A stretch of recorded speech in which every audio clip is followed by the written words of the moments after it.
नमस्कार बच्चों, golden mathematics class में आप लोगों का स्वागत है। मैं आप लोगों को 12वीं क्लास का मैथमेटिक्स पढ़ाऊंगा। मैथमेटिक्स में आज मैं आप लोगों को पाठ नंबर 5 जिसका नाम है मैट्रिसेस आव्यूह शुरू करने जा रहा हूं। तो मैट्रिसेस से संबंधित बेसिक नॉलेज मैं आप लोगों को बतलाने जा रहा हूं। बेसिक नॉलेज के अंतर्गत परिभाषाएं होगा और उससे संबंधित जो मेन बातें होगी उसको मैं आप लोगों को बतलाऊंगा। सबसे पहले जानना है कि आव्यूह किसको कहें। आव्यूह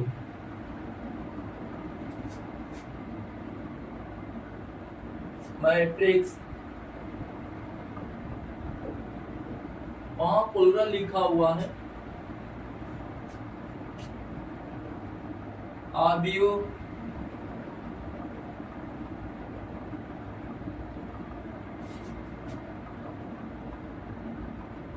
वास्तविक या सम्मिश्र संख्याओं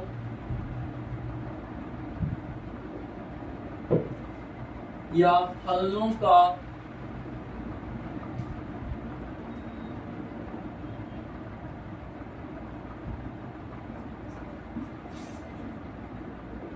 क्षैतिज या ऊर्ध्वाधर रेखाओं में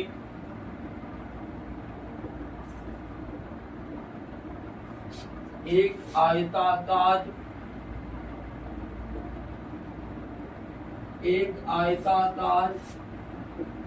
कर्म विन्यास है।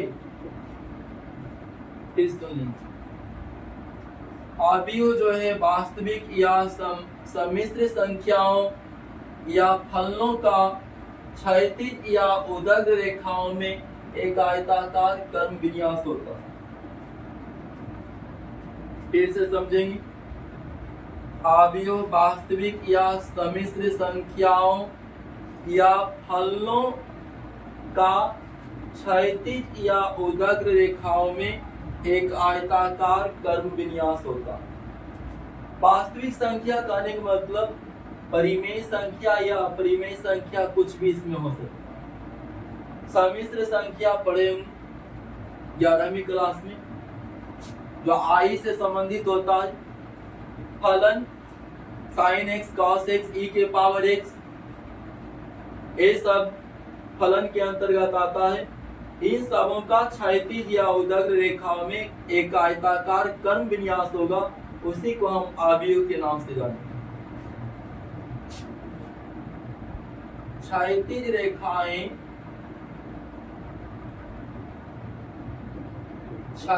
रेखाएं आव्यूह की पंक्तियां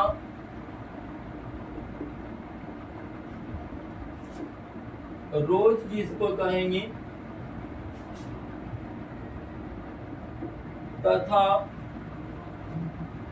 ऊर्ध्वाधर रेखाएं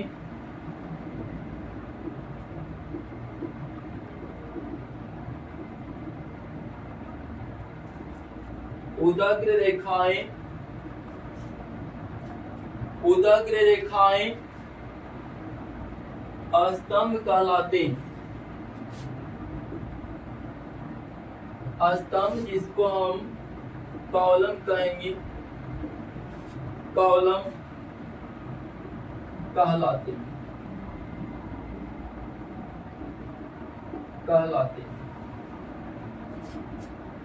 फिर से सुन लेंगे। आव्यूह वास्तविक या सम्मिश्र संख्याओं या फलनों का क्षैतिज या ऊर्ध्वाधर रेखाओं में एक आयताकार कर्म विन्यास होता है। क्षैतिज रेखाएं आव्यूह की पंक्तियां तथा ऊर्ध्वाधर रेखाएं आव्यूह का स्तंभ कहलाता है। आव्यूह को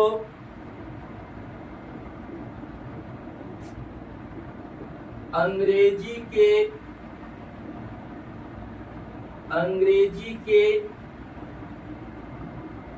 बड़े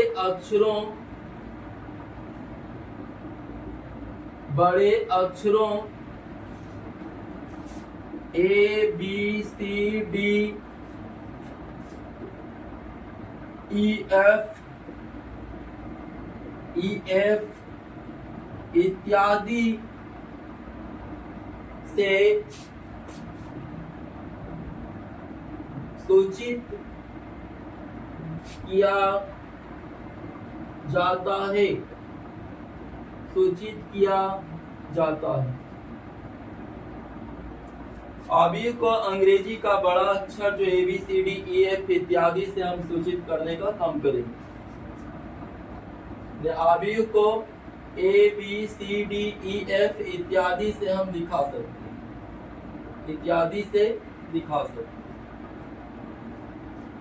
उदाहरण में देख लेंगे। उदाहरण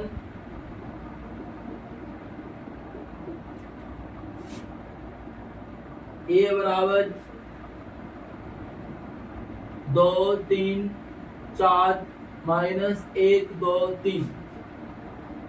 इस ढंग से हम छोटी ब्रैकेट के अंदर छोटी ब्रैकेट से या बड़ी ब्रैकेट द्वारा अवयव को हम दिखाते हैं। अवयव के अवयव को छोटी ब्रैकेट के अंदर या बड़ी ब्रैकेट के अंदर रखते हैं। दूसरा जैसे देख लीजिए। दूसरा जैसे b बराबर है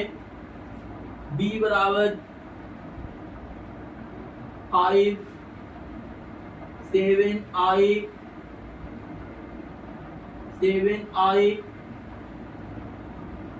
3i। तो c बराबर है e के पावर x। चलिए बड़ी ब्रैकेट एक आपको दिखा रहा हूं। e के पावर x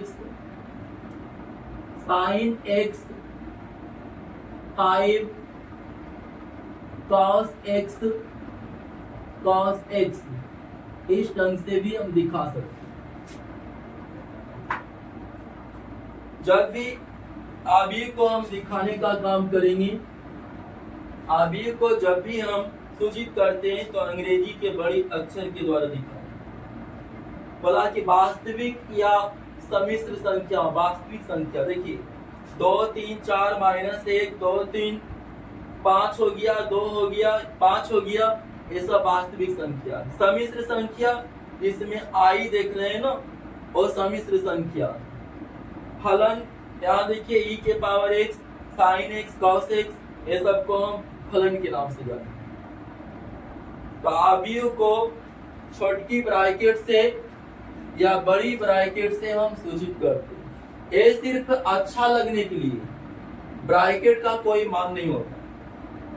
ब्रैकेट सिर्फ अच्छा दिखने के लिए, अवयव को अच्छा दिखाने के लिए हम छोटी ब्रैकेट या बड़ी ब्रैकेट का प्रयोग करते हैं। इसका सारणी की तरह कोई मान नहीं होता।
नोट में कुछ बातें लिख लेंगे। अवयव सिर्फ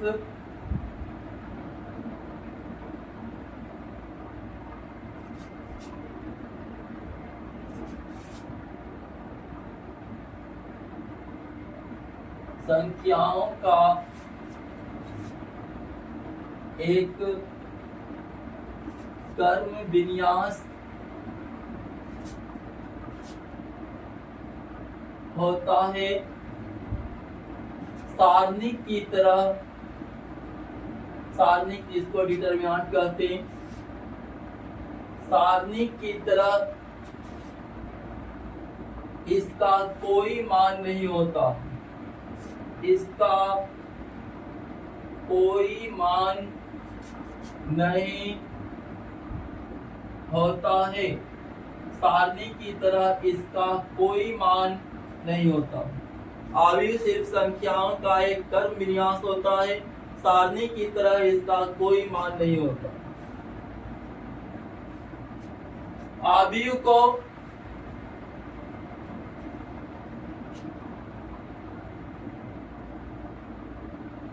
आयु को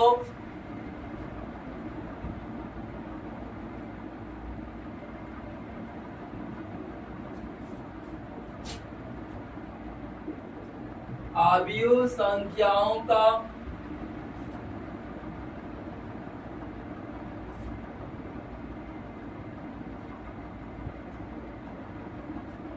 सिर्फ आयताकार कर्म विन्यास है, आयताकार कर्म विन्यास है। इसे छोटी या बड़ी कोष्ठक के अंदर, छोटी या बड़ी कोष्ठक के अंदर सिर्फ अच्छा दिखने के लिए लिखा जाता है, अच्छा दिखने के लिए लिखा जाता है। आयु संख्याओं का सिर्फ आयताकार कर्म विन्यास है, इसे छोटी या बड़ी कोष्ठक के अंदर सिर्फ अच्छा दिखने के लिए लिखा जाता है। ये दो बात याद रखेंगे कि आयु का सारणी की तरह कोई मान नहीं होगा। आयु को छोटी या बड़ी कोष्ठक के अंदर सिर्फ अच्छा लगने के लिए, अच्छा दिखने के लिए लिखा जाता है।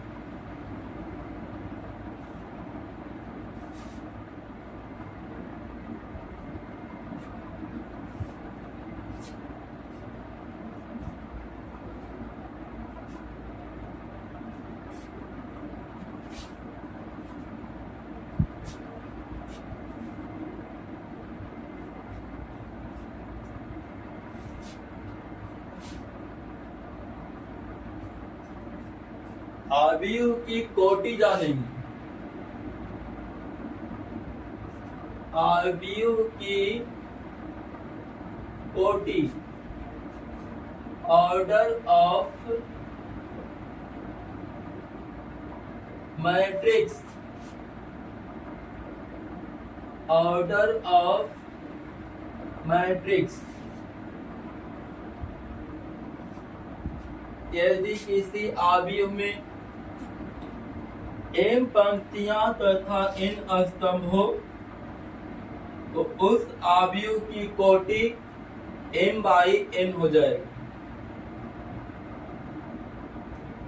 जिस आयु में m पंक्ति हो और n स्तंभ हो, यानी पंक्ति की संख्या यानी रो की संख्या m हो और कॉलम की संख्या n हो, तो उस आयु की कोटि m/n होगा। यदि किसी आयु में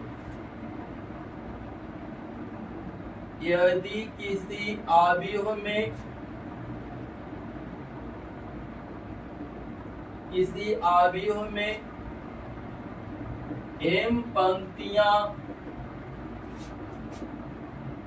पंक्तियां तथा n स्तंभ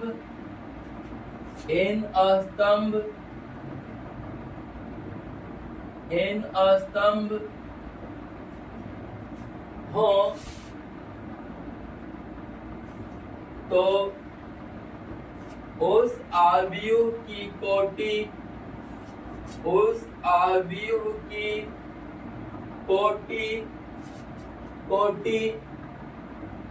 m by n होती है।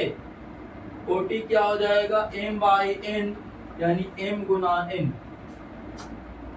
यानी कोई आव्यूह है उसमें m पंक्ति है और n स्तंभ है, तो उस आव्यूह की कोटि m by n होगी। उदाहरण देखेंगे। उदाहरण जैसे पहला उदाहरण है, a बराबर इस ढंग से लिखा हुआ है, 1 2 3। इसमें एक पंक्ति है और 3 स्तंभ है, यानी m का मान इसमें आपका 1 है। पंक्ति की संख्या 1, ये पंक्ति होगी, और स्तंभ की संख्या 3 है। स्तंभ की संख्या देखिए, इसको कॉलम 1, कॉलम 2, कॉलम 3 बोल रहा हूं, और एक पंक्ति है R1 बोल रहा हूं, R1 ध्यान दें, एक ही पंक्ति है, तो m बराबर 1 हो गया और n बराबर इसमें 3 बोलेंगे। पंक्ति एक ही है। चलिए और अच्छा से इधर लिख देता हूं, एक ही पंक्ति है इसमें R1, तो m का मान 1 हो गया।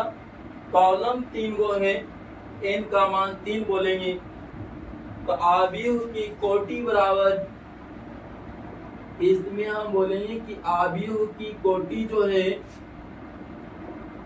आव्यूह की कोटि बराबर m by n बराबर 1 by 3 बोलेंगे, 1 by 3। ऐसे हम यहाँ लिख देते हैं 1 by 3, 1 by 3। दूसरा नंबर देखेंगे, b बराबर है इस ढंग से 2 3 4 6 और 7 9।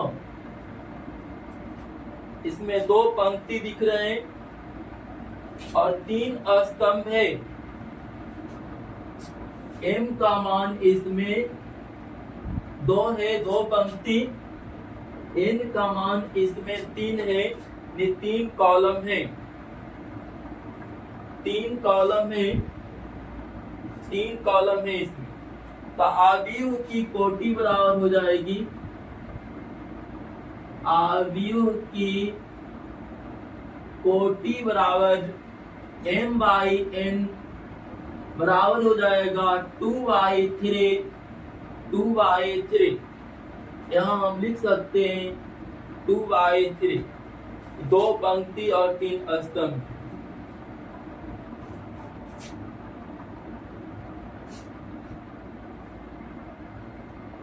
तीसरा उदाहरण देखेंगे, कहीं पर लिखा हुआ c बराबर इस ढंग से 2 -3 -5 7। इस आव्यूह में 2 पंक्ति और 2 स्तंभ दिख रहे हैं, पंक्ति भी 2 और स्तंभ भी 2। इसको हम बोलेंगे 2 by 2 मैट्रिक्स। यानी m का मान इसमें जो आप देख रहे हैं, पंक्ति की संख्या 2 है, n बराबर जो है कॉलम की संख्या भी 2 है, तो आव्यूह की कोटि बराबर हो जाएगी, आव्यूह की कोटि बराबर m by n, सूत्र के अनुसार m by n बराबर 2 by 2 बोल दें। 2/2 2/2। चौथा उदाहरण देखेंगे। मान लिया जाए कहीं पर लिखा हुआ है d बराबर इस ढंग से 3 2 5 2 3 7। इसमें पंक्ति की संख्या 3 देख रहे हैं ना, और स्तंभ की संख्या 2 है। 3 पंक्ति 2 स्तंभ, इसका कोटि हो जाएगा 3/2। m का मान इसमें लिखा हुआ है, यानी पंक्ति का मान 3, स्तंभ का मान 2 है, यानी n का मान 2 है। तो आव्यूह की कोटि बराबर बोलेंगे, आव्यूह की कोटि, आव्यूह की कोटि बराबर n/n हो जाएगा, यानी 3/2 हो जाएगा, 3/2। तो ध्यान रखना है, यदि आव्यूह में m पंक्तियां हो और n स्तंभ हो, उस आव्यूह की कोटि m/n से हम सूचित करेंगे, और यहाँ पर लिख भी देंगे m/n। तो मुझे ऐसा लग रहा है कि आप लोगों को इतना बातें सही ढंग से समझ में आ गई होगी। अब मैं कल की कक्षा में आगे बढ़ाने का काम करूंगा। आज मैं कक्षा को बंद कर रहा हूं। धन्यवाद।